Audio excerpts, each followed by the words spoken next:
Kembali di Q&A, kali ini spesial untuk Titiek Puspa, Hidup untuk Cinta. Kenapa kami mengangkat Hidup untuk Cinta? Yang pertama, Hidup untuk Cinta adalah salah satu judul lagunya Eyang Titik juga. Yang kedua, memang nilai dan juga filosofi value Eyang Titik itu memang hidup untuk cinta ya, sehari-hari dari dulu sampai sekarang Mbak Peti, benar ya? Betul. Nah, pemirsa, tidak hanya ada Mbak Peti, Mbak Inul dan juga Bang Yos yang ada di tengah kita. Sekarang juga sudah hadir, tepuk tangan untuk Mas Alan Juarsa dari Musika.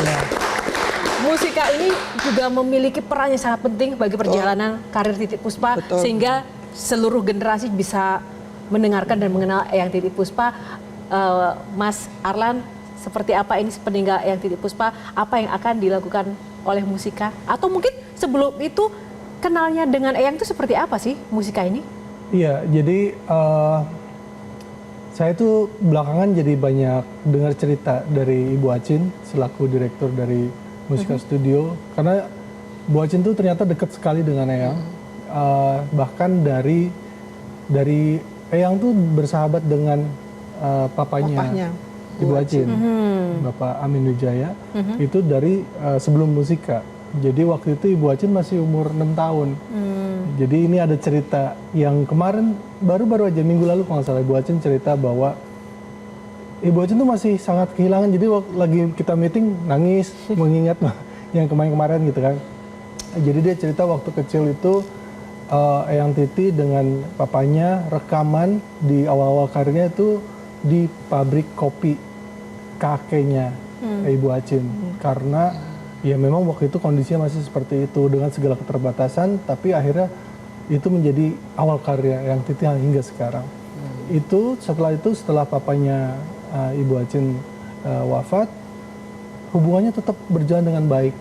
Jadi Ibu Acin melanjutkan rekaman label rekaman Musika Studios itu bekerja sama lah dengan Eyang Titik sampai sekarang. Jadi banyak sekali yang sudah dilakukan.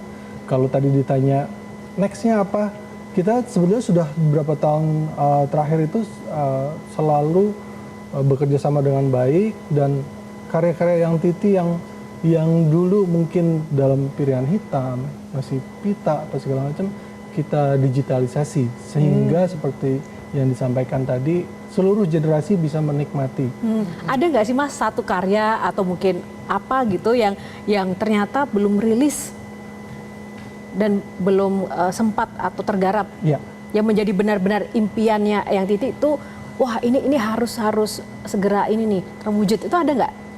Jadi waktu kalau nggak salah, seingat saya 3 tahun atau 2 tahun yang lalu, Eyang Titik bercerita bahwa ada karya baru. Karena selama ini kan kita hanya merilis ulang sesuatu yang tadinya analog menjadi digital.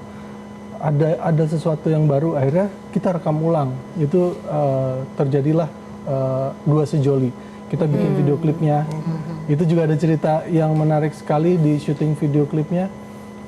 Kemudian tentunya kita juga masih ada beberapa karya-karya Eyang Titik yang belum kita naikkan secara digital, dan kita juga seharusnya ada yang belum pernah didengar sama sekali oleh publik. Kita akan coba untuk garap untuk segera dipublikasikan. Nah, kalau di publik itu kalau ke Musika, saya sempat pantau pertanyaannya, wah ini royaltinya gimana nanti Eyang Titik segala macam, itu seperti apa sih pembahasannya?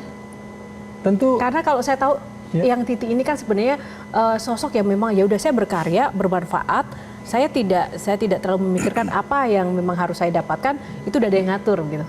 Ya, jadi Eyang Titik sudah tergabung dengan Musika Publisher Indonesia. Kita di Musika ada juga perusahaan publishingnya. Itu sudah bergabung sekitar 20 tahun yang lalu, sejak 20 tahun yang lalu. Jadi semuanya berjalan dengan baik, sesuai dengan kontrak dan sesuai dengan undang-undang hak cipta juga. Dan saya pribadi merasa kalau hubungannya tidak baik, tidak saling menguntungkan, tidak menjadi berkah buat orang lain, tidak mungkin selama itu kerjasamanya. Gitu. Oke. Boleh tepuk tangan dulu nggak? Jelajahi cara baru mendapatkan informasi. Download Metro TV Extend sekarang.